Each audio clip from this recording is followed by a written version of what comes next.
There's no telling you're the right girl, so I can only say that it feels right. It feels right, it feels right. Yeah, I can only say that it feels right. It feels right, it feels right. Yeah, I can only say that it feels right.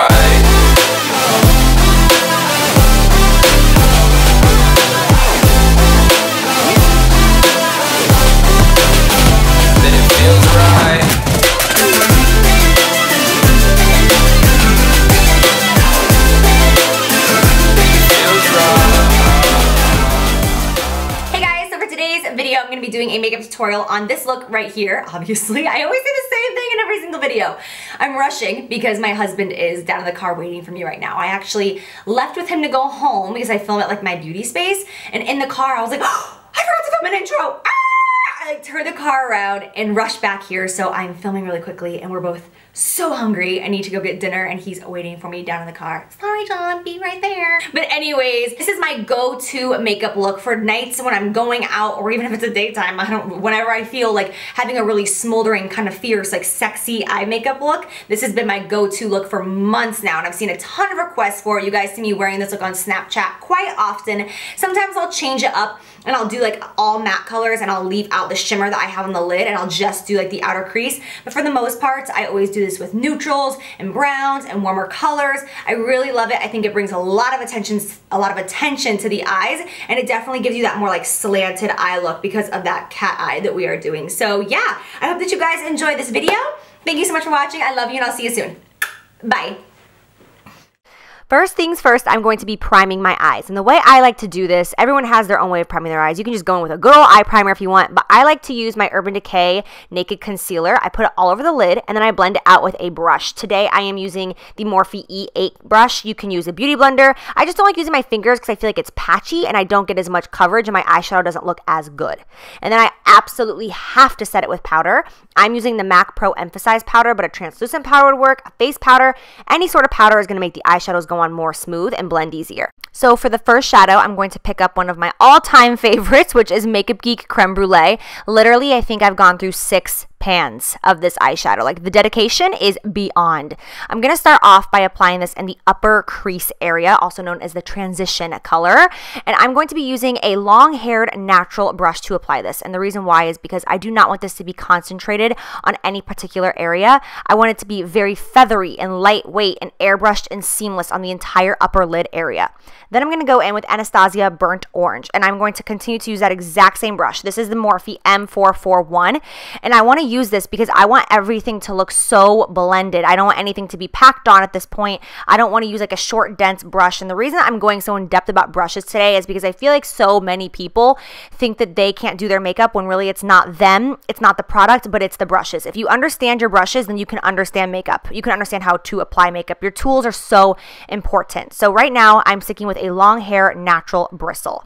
I'm going to now pick up Fawn, and this is again by Anastasia. This is a little bit darker and a little bit more neutral in shade, and with that exact same brush, I'm going to concentrate this just on the outer corner of the eye. And you can see I'm kind of swooping it and rounding it out to create the eye shape that I want my shadow to be.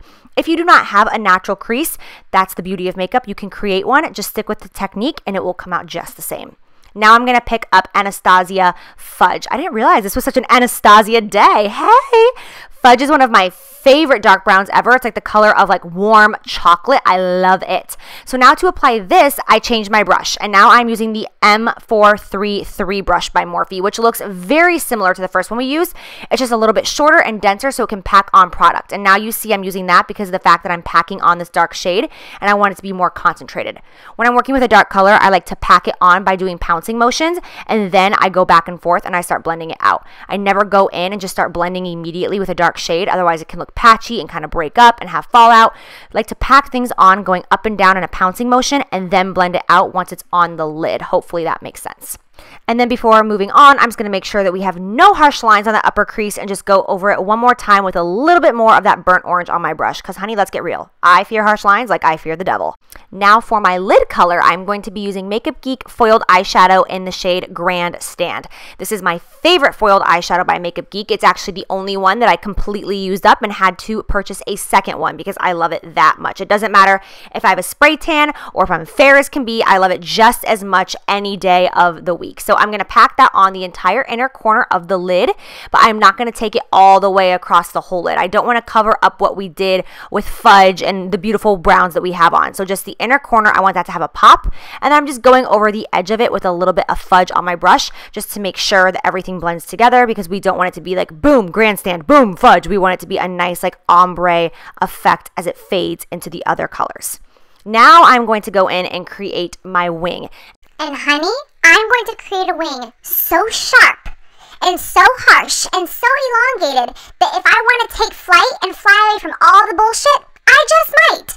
And if I need to use it as a weapon, I can also have that option as well. I am using the Maybelline Gel Liner in Blackest Black. This is my favorite gel liner. I have used so many of them, and I swear to God, Maybelline still makes the best gel liner in my opinion. If you guys have one that you think is better, please, because I'm always looking for an upgrade, but honestly, like, this gel liner is everything to me. So I've done my liner the same way for a very, very long time. I create a line from the corner of my eye up towards the tail of my brow, and then I just kind of like fill in the blank. Like, I create the wing and then I fill it in. And after I put on some lashes, I am going to go back and make my wing even a little bit more intense, because I realize I could do better. So with a quick coat of mascara, I'm going to go in with Velour lashes, and these are in the style Lash in the City. They're like those really pretty fluffy lashes that kind of have a wing on the outer corner, so they give you more of like a cat eye effect, and I think that they are so beautiful with winged liner. Like, if you just put on wing liner with no shadow whatsoever in these lashes, you're going to immediately have a cat eye, because they're just such beautiful cat eye lashes, which is why I love them for like a fierce nighttime or girls' night out look. They're just so gorgeous. One of my favorites. I'm just making sure that I have my liner black as can be, so I'm going over the line. Make sure after you go over your line of lashes, do not look upward towards the ceiling. Otherwise, your liner will transfer onto your lid, and then you won't be able to clean that up, and that's not cute. I have breakdowns about those types of things, okay, guys? It's very scary. So I'm going to prime my face using the Makeup Forever Radiant Primer. I forgot how much I love this, because I've been using the Becca Luminous Primer so much recently. It's been months since I've used this one, and I really, really love it again. I'm going to be using the Josie Maran Vibrancy Foundation, but I am going to have to mix it because I am so fair right now. So I'm using some Giorgio Armani Luminous Silk Foundation. I'm talking way too fast. I'm sorry. Mama needs to calm down. Okay, I'm mixing a little bit of a lighter foundation just for the simple fact that I was way too white for my foundation. So I had to lighten it up a little bit, and I'm applying that with a Morphe M439 foundation brush. This is my favorite foundation brush for a very, very long time. And then I'm going to do my under eye concealer. And I only had two shades. I had one that was too light and I had one that was too dark. So I'm mixing two different shades, as you can see. And this is the Urban Decay Naked Weightless Concealer. My favorite concealer ever, I believe. But again, if you guys have any recommendations for concealers that are amazing that you can't live without, please give me your recommendations, because concealers are one of those things that I feel like there's only like 2 or 3 concealers that I've ever tried that I actually love, and I'm always looking for new concealers. Always, always, always. And I am using a damp beauty blender, by the way, to just blend all of this out. And the reason I put the light concealer in the center of the forehead and the center of the face is just to even everything out so that it looks more natural, if you will. You know, because this is just super natural, you guys. I'm using the RCMA No Color Powder, which is a translucent powder, and a damp beauty blender under my eye to set the under eye area. This has been my favorite way to set my under eye recently. It just looks so seamless, and it's very, very matte. So what I'm going to do is pick up a little bit of the MAC Pro Emphasize powder, which is kind of like a highlight powder, but it's not shimmery. It's like a satin. It's not a full matte, but it's not a shimmer. It looks really, really beautiful. And I'm going to use that on the under eye area, and I'm applying that with a M438 brush. Many different brands have brushes very similar to this, but this one is by Morphe. And I'm actually using that highlight powder kind of all over my face because of the fact that I am so fair right now. I'm using it on my chin. I'm kind of bringing it down above my upper lip. I'm putting it on my forehead. I'm kind of just putting it everywhere because, as you can see, I'm very white right now for me. For me, I know that there's people that are way, way, way more light than me, but this is like the lightest that I can possibly get. So I'm going to fill in my brows using the Anastasia Brow Definer, which has been the only way that I've done my brows ever since the Brow Definer came out. It's my favorite way to do my brows. Honestly, my brows used to be a struggle. Now it's the easiest thing I do. It takes me like literally 3 minutes tops, maybe. It's such a fast process now because I've got like my entire routine like down packed with this brow definer. I love it so much. I brush my brows down, I fill it on top, I brush them in, I fill them in on bottom, boom, shakalaka, good to go.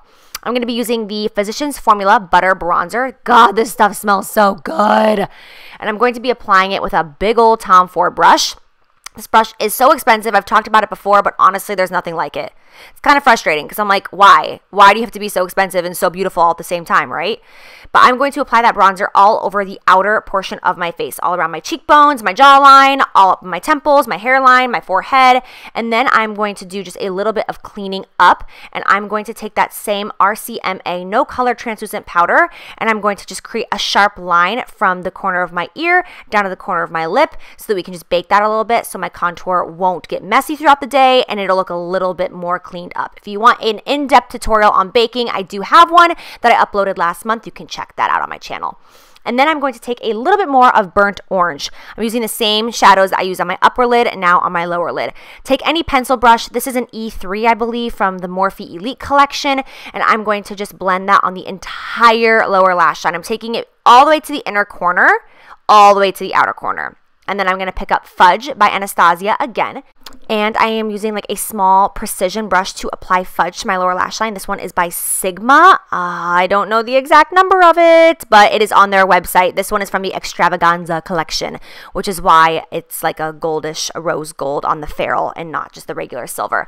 But I'm going to take fudge and I'm going to press it into the lash line all the way into the inner tear duct, all the way and connect it to the outer corner to my wing liner so that it's completely rounded out and very defined. And then I'll just go back in with any pencil brush and just blend that out so we have no harsh lines. Now this is the part of the tutorial that really makes the eye makeup look. This is the most important part if you ask me. I'm going to be taking the exact same Maybelline Gel Liner that I used to create my wing, and I'm going to put it on my entire waterline, including my tear duct on the inner corner. This is what's going to give you that like really fierce almond eye effect. It's going to kind of create a cat eye without being too catty, you know what I'm saying? Because we're not going to actually draw on the skin, but we're getting it all the way to the inner tear duct, and it's just really going to bring attention to the eyes. It'll make your eye color stand out. It'll make your eyes look a little bit more slanted. It's just a really beautiful technique, and I've been doing it so much recently, and every single time I do this, I get so many compliments on my eyes, and I swear it's because of this technique right here, bringing it all the way into the inner corner on the top and the bottom, and really making sure that entire area is black. Now I'm going to grab any black shadow you have, doesn't matter, and I'm going to go in, oh, cute face, Jaclyn. That is really, really attractive, honey. Anyways, I'm going to grab that same brush and just pack on some black shadow right over top of all of that and blend it out so that everything stays in place and nothing is going to fall and smudge, and again, so everything looks nice and blended.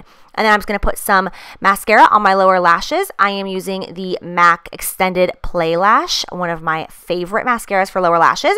And then I'm going to pick up the Champagne Collection Face Palette, yay! And I'm going to be using Amaretto as my blush. Don't ask, I couldn't find my blush brush anywhere, so I just used this random brush that's like for under eye powder, and I just decided to use that because you got to make it work, right? So I made it work. So I'm just going to pack Amaretto on my entire cheek area back towards the temples, and then I'm going to highlight. I am using Champagne Pop right on the apples of my cheeks, and I'm applying this with a Morphe 510 brush. And then once I get back to the high points of the cheekbones, I'm going to put on some Prosecco Pop, as you see me doing right now. This is the way I've been highlighting for a very long time, because I just love the ombre effect of the gold on my cheekbones and the more champagne color on the center of my cheeks. I know a lot of people don't like applying highlight to the center of their cheeks, the apples of their cheeks, but I personally love it. So I encourage you to do you. I'm doing me, boo. So I am just going to take a little bit more of the Jeffree Star Ice Cold and just put that right over top of Champagne Popped. That way I just have like a very bing highlight, because you know me, I like sending signals to space. It's what I do. I'm going to go in with Anastasia Liquid Lip in the shade Naked. I was trying to think. I was like, what color is this? I'm going to apply that all over my lips, and then once that's dry, I'm going to apply Marc Jacobs Moon Glow over top of it, which is a very, very pale gloss, but I love the nude lip that it gives me. It's like not too nude, not too pink, not too brown. It's like my perfect glossy nude lip. So yeah, that completes the look, you guys. I hope you enjoyed. Thanks for watching. I love you, and I'll see you soon. Bye, guys.